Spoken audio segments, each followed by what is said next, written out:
viens de quitter à peine Sarria. Et regardez, je suis déjà dans la forêt enchantée. Regardez, avec les petits oiseaux, les arbres verdoyants. Tout est magnifique en Galice. C'est un pays merveilleux. Je dis un pays parce que c'est vraiment différent de l'Espagne, qui est très sec, très désertique. Et on arrive en Galice où tout est vert, tout est beaucoup de fermes, tout est cultivable. C'est très différent. Alors pour prendre mon café, il ne manquera pas de place parce que je vais croiser une douzaine de villages. Comme je disais, comme c'est des terres très fertiles en Galice, il y a des villages presque partout. Donc, je suis prêt pour mon premier café. En fait, j'en prends pas tant que ça. J'en prends un ou deux. Mais, en tout cas, je vais prendre un bon café au lait. Café con leche. Alors, j'ai été chanceux parce que il a plu toute la nuit. Et ce matin, le temps est parfait.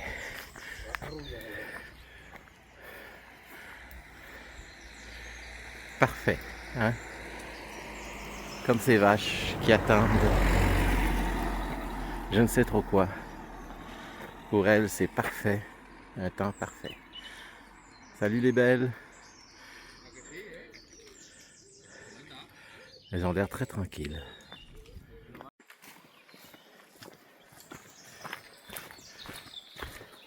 Alors il y a des beaux petits ponts sur le chemin, comme vous pouvez voir, aménagés comme il faut pour les passants.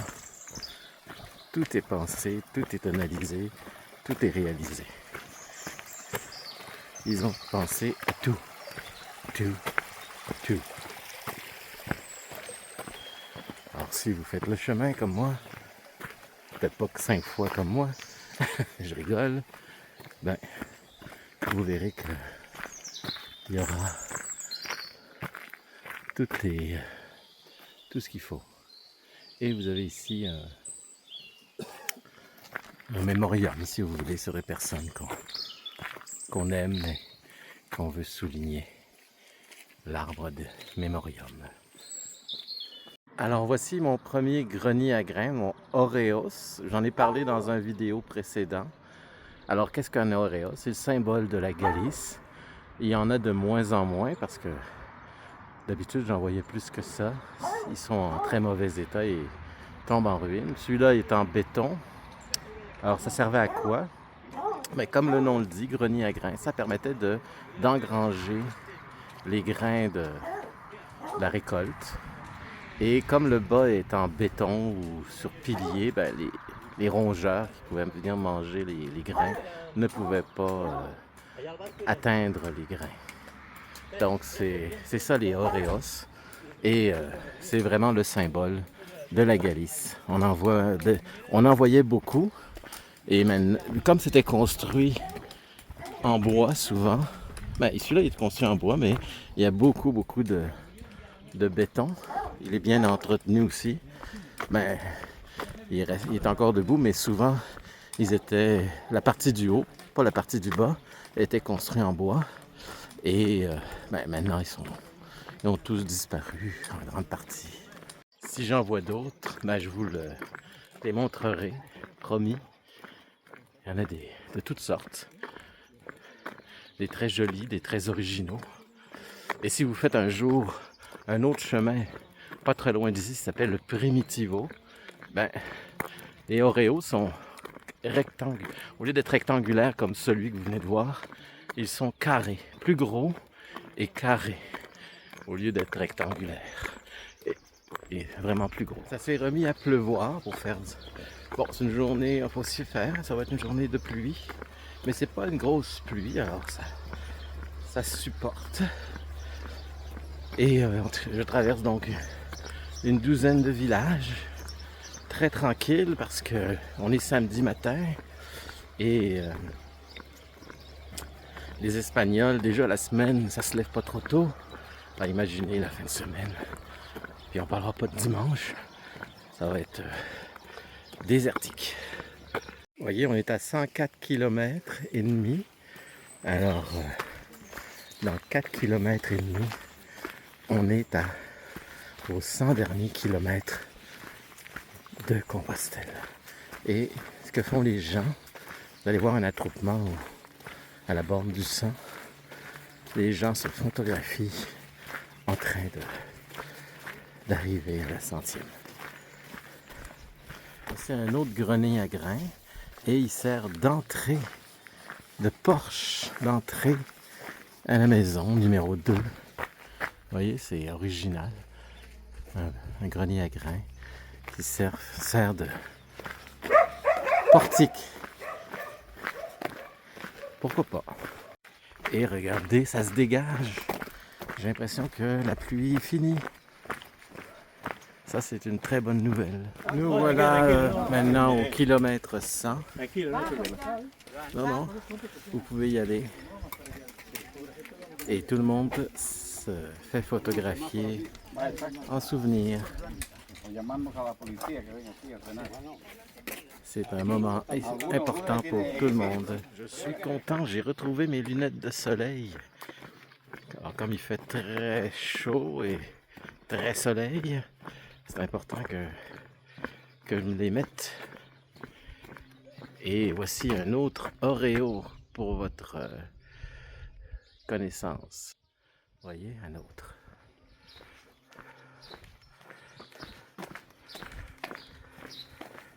Il y en a des très beaux.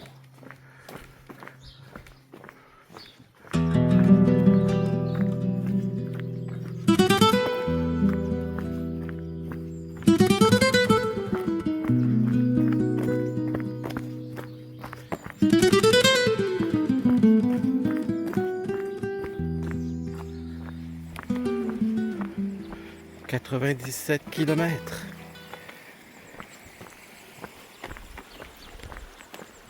Toujours vers l'avant, vers Compostelle.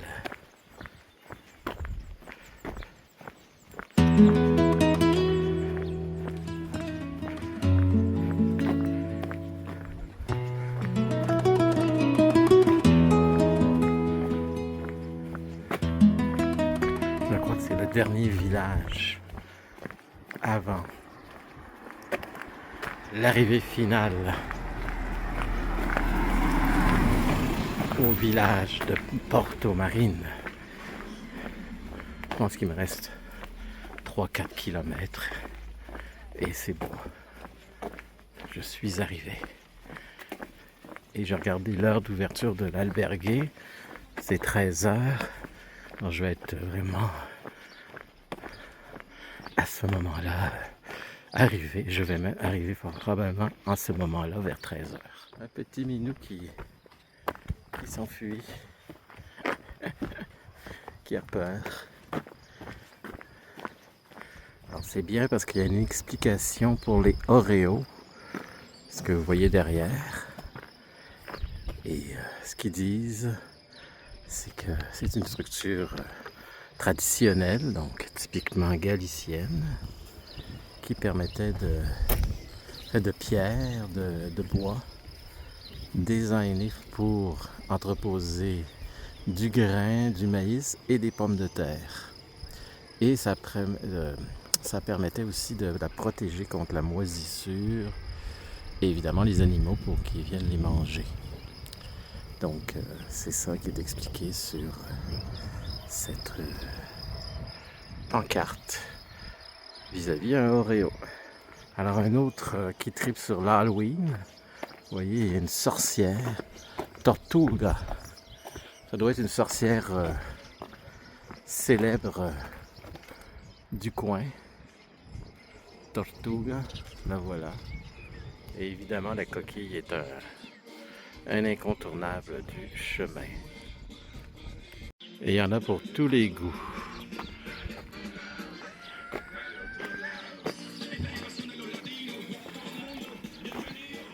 Un magasin.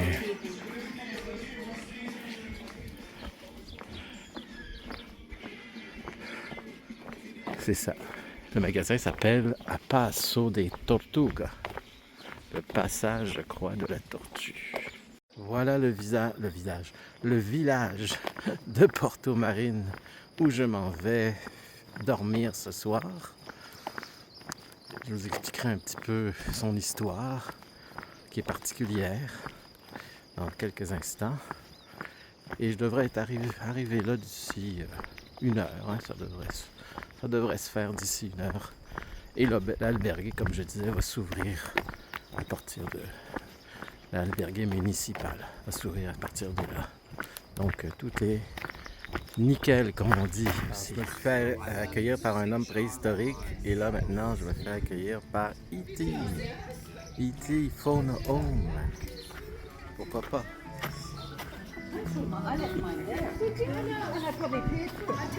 Nous sommes devant le réservoir. Ce que vous voyez là, c'est le réservoir de Belezar.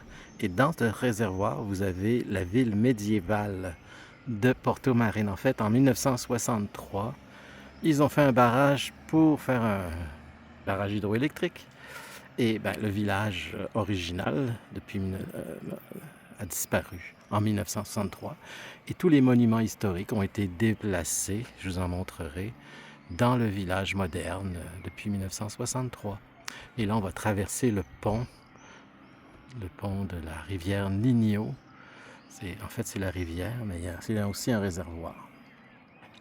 Et quand vous arrivez à Porto Marine, vous avez la cloche de la liberté qu'il faut sonner. Vous voyez? Pour montrer qu'on arrive. C'est la tradition.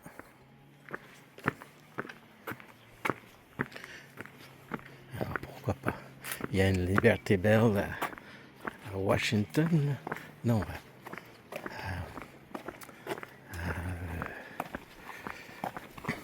voilà.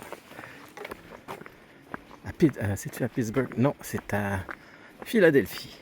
Il y a une Liberty Bell à Porto Marine. Qui aurait cru ça? Après avoir franchi le pont de la Niña, vous avez un gigantesque escalier à monter parce que la ville, évidemment, vu qu'elle a été inondée, ils l'ont reconstruite sur les hauteurs. Alors, bonne chance. C'est ce qu'on appelle du cardio. Et c'est pas fini. Encore un petit escalier, une petite montée et le tour est joué. On est accueilli par une amusante pancarte. Santiago, 92 km. Tokyo, 10 792 km. Et la Russie à 4 344 km. C'est pas pour moi. Ce qui est bien à Porto Marine, c'est cette rue couverte. Pas le centre, mais sur les côtés. S'il pleut, vous êtes couverts. Et il y a plein de bons restaurants, de magasins, tout ce qu'il faut pour le pèlerin. Alors l'attraction principale de Ponferrada, mais Porto Marine, c'est cette fameuse église qu'ils ont déplacée en 1963, qui est une église fortifiée, qui fait partie de l'ordre de Jérusalem, des croisés de Jérusalem. Alors vous voyez, c'est vraiment une église hors du commun. C'est un bloc et avec des créneaux en haut, comme dans un château fort. Donc ça a été pensé vraiment pour protéger, pour se réfugier contre l'envahisseur. Une pièce unique. On va aller jeter un coup d'œil à l'intérieur. Vous voyez? C'est carré, hein? C'est un bloc. Et je la trouve. Même si on est dans le brutalisme, comme on dirait dans l'art moderne, l'art contemporain. Évidemment, là, on est dans le médiéval.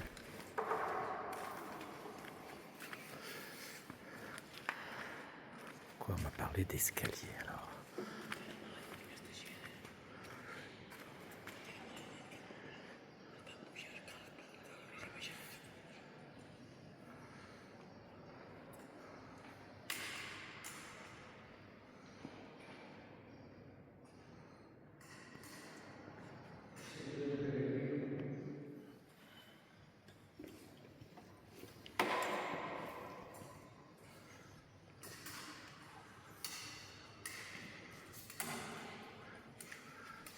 Il y a un escalier, mais on n'y a pas accès parce qu'il y a un balcon ici.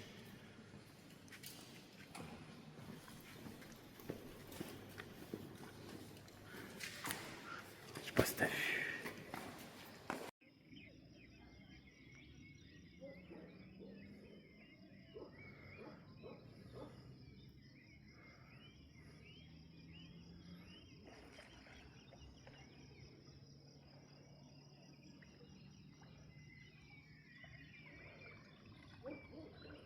Alors je suis avec mes amis en train de... Ils dégustent pour la première fois le poulpé, la pieuvre. Alors, Yann et... comment ça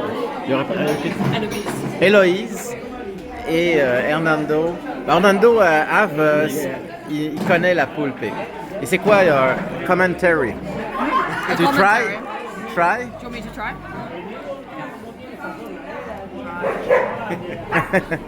Une vidéo. Nice. Je sais qu'Eliane a l'air avoir aimé ça. Good. Franchement, super bon, incroyable. Ouais. Super bon, franchement, un régal. Bonne découverte. Merci. Ça fait que moi je... I can just say delicious. Allez, je termine ma journée. I finish my day because I finished my video today with your company. Nice company. Charmante compagnie.